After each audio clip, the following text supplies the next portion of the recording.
Okay, as you can see here, we've gotten started back on our letter again, my video process. That was kind of nice. So I'm going to go ahead and erase these notes here that I did my math on, so I don't need that anymore. One point I wanted to make really clear is that we're drafting all these parts ahead of time before we actually do the assembly. So that way we discover any information in the design that we may not have seen prior to doing the assembly. This has come from a lot of traditional practices that people have, as they draft and draw, is they always will do the design for each discrete part first, and then from that they'll create the assembly. If the assembly is not working because of the parts they created, then they'll go back and modify it. Some people like to do it the opposite way. I kind of do it the old traditional way. So we're going to put that guy in there as well. Now that all looks pretty good. I've got me basically an outline going here of my letter R. I've got the box on which I'm going to draw it. It's actually centered up on my page, and that's really good. So what I want to do now is I'm going to have these little serifs that come off the end of the letter. My letter is basically a 1/2 inch thick, so what I'll do here is I'll start drafting in the lines for that letter. You can always use a ruler upside down, find a 1/2 inch, we'll make a mark there. We'll come over here and we'll draw a light tracing line across there. So put that in, that looks good. We'll go ahead now, come up here to the top, and we'll come down 1/2 inch. We'll make a mark there. There'll be a line coming over here, and we'll make a light drafting line coming across there. So now I've got the base and the top of my letter drafted in. I'm going to come over 1/4 inch for my serif that I'm going to be putting in there. And I'll actually do the same thing over here on this side as well. I'll come in 1/4 inch. And from there I've got markers by which I can figure out the rest of the actual thickness of the letter. So let's go ahead and get our 30, 60, 90, and we'll draw those vertical lines with our T-square. We can also flip our T-square upside down, but I don't want to be stabbing in my stomach. So we'll come ahead and draw this up. As you can tell, I went pretty heavy on that line because it's obviously a permanent line. Now what I'll do is I'll step over a 1/2 inch. I'll make a mark there. This line will actually be pretty light because I'm going to have to come back and do some erasing on it at different parts. Okay, so I drew that light line in. Well, that's good. Now we'll come back over here, since we already got this one line marked up. We're going to draw us a light line going up here to that point, and you're starting to see the letter box itself in. So let's do some more measurements. So here I'm going to come over a 1/2 inch. Here I'm going to come over 1/4 inch, and you'll see why here in a moment. Okay, so this is going to be for my serif that I'm putting down at the base of the R on the left-hand side. Whoops, erase that. I got my 30, 60, 90 shifted on me there. It's good to draw a light plat. Okay, so I got that right here. I'll trace this guy in. Alright, so that looks pretty good. Now, I know that this is going to be a 1/2 inch right there, so I'll go ahead and draw a light line for this. Come up. Okay, it's looking pretty good. Alright, so now I need to come over a 1/2 inch this direction, excuse me, 1/4 inch, so I'll make me a mark right there. I'll draw that in as well. Putting that in. Okay, so now we're starting to see the R appear. Now remember, this was the center line that we drew right across the middle of the page. So what we'll do on this is we'll come up a 1/4 inch there, as well as a 1/4 inch on either side. So I'm just going to put 1/2 inch in the middle, and I'll make both those marks. So I'll go right here on the 0 point here, come up here at the 1/2 inch, and now I'll draw in my letter R. So this is kind of fun. I like doing this. It's been a long time. Come down here. I'll draw a heavier, darker line for the object line of the letter. Put that in. Probably shouldn't have done that because I'm going to have to come back and do some erasing on that. That's no big deal. We'll figure that out.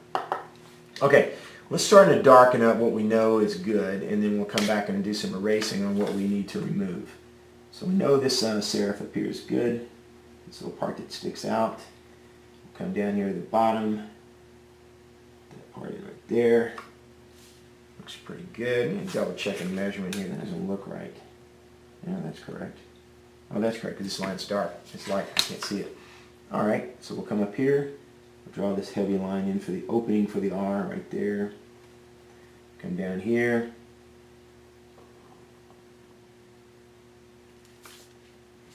And come across there, come across there.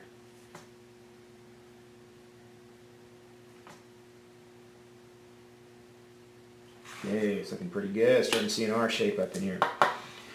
Alright, so now what we want to do is we want to come back in and draw some 45-degree angles in. So what I'm going to need to do here is I need to stop and I'll need to go get a 45-degree triangle, and I'll come back in and I'll draft those lines in so that'll look correct. So we're going to stop for now and we're going to come back to this.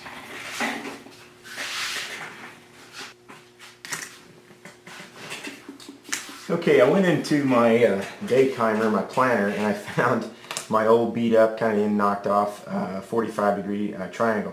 Plus I got another one in knocked off, my old 30-60-90 triangle. I always carry these with me in case the inspiration of an idea comes up. I can grab a piece of copy paper or notebook paper and draw me something up. So I carry that with me quite a bit. Now, what I need to do now is I need to go ahead and draw the 45-degree angle, which is going to be signifying the edge of our letter. So there's a couple ways I can do that. I can drop it down to this point here and make the point on that vertex. So I'll go ahead and use my 30-60 with this, and I can drop it down on this point, and I can put that in. So I may need to move my my angle up here. I'm just going to lightly draw this in and see if I like it, because I may not like it actually. So I'm going to draw this in and see if I like it. Not too bad there, so we'll come back over here. I need to come down a little bit on that to get to that vertex right here. I'll draft that in. Okay, then I'm going to come down on this and draft this in as well.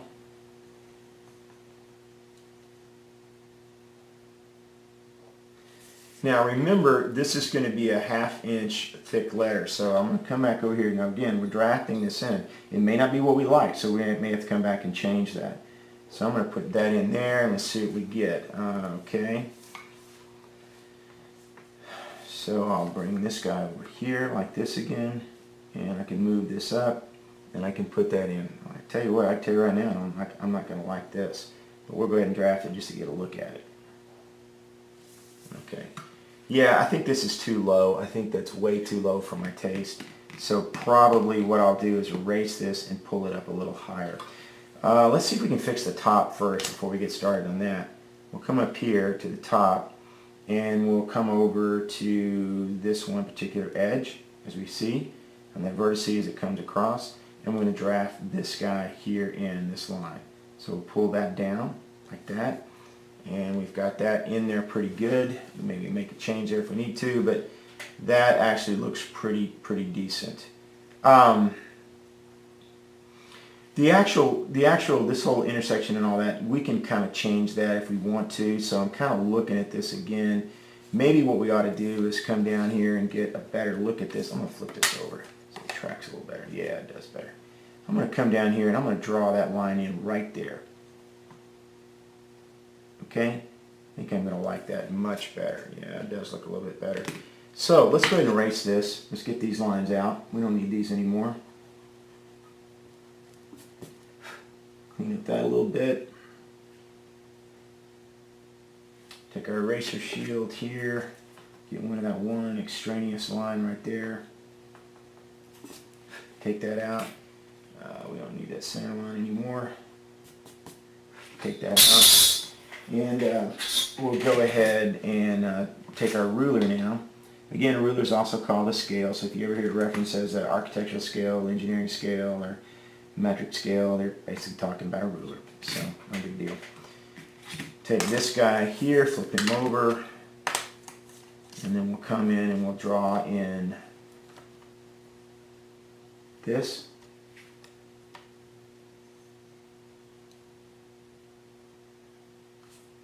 And we'll get that intersection. I think I'm liking this a little bit better. Yeah, it does look a little bit better.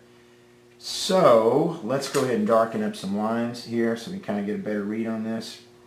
And the reason I choose a college type font or an athletic looking font, it's kind of an old style, but the reason is you get 45-degree angles on the features here.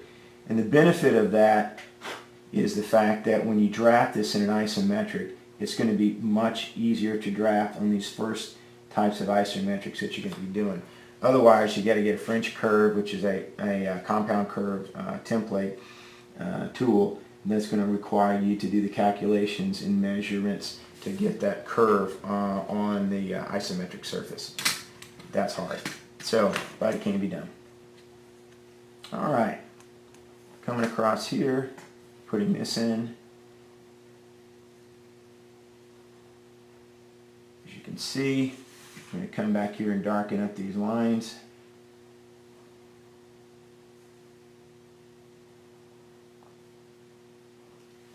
We'll come up to the top here, darken that up. And since we've got pretty much everything drawn in the way we want, we'll just go ahead and kind of freestyle this for our letter R. And we'll put this in.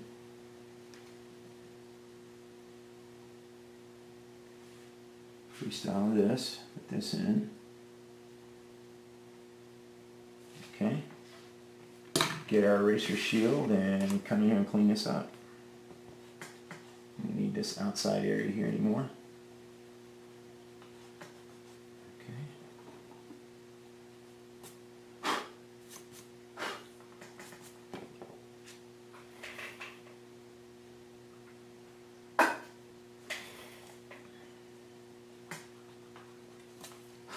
So as you can see, the object line of our part here, we're making this letter R, is pretty well coming into play. You can kind of see everything you need right here. Just got to clean up these drafting marks and get that all cleaned up. And we'll put all this in. Put this in down here.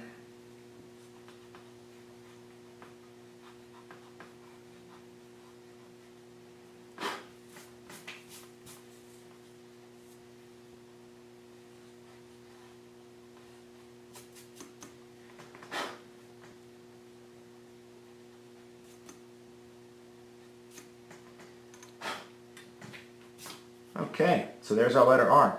All that's left for us to do now is to come back and dimension the letter in. I actually really like this letter R better than the one I did before, so this is nice. Oh, got to clean that up down there, so we'll clean that up as well.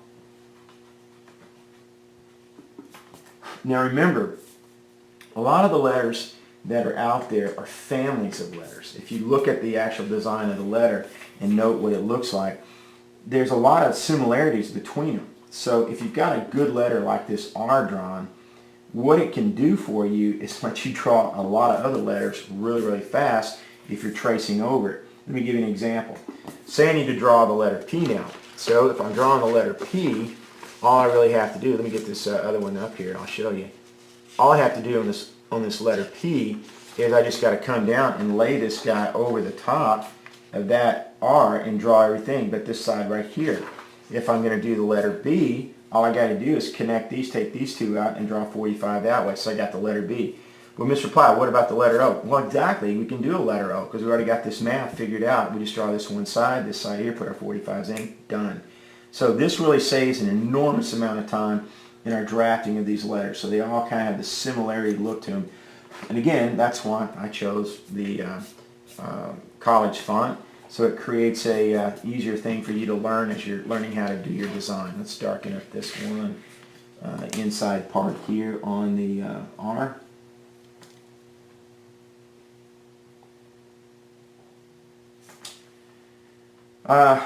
Looks pretty good for now. We'll come back on the next video and we will dimension this.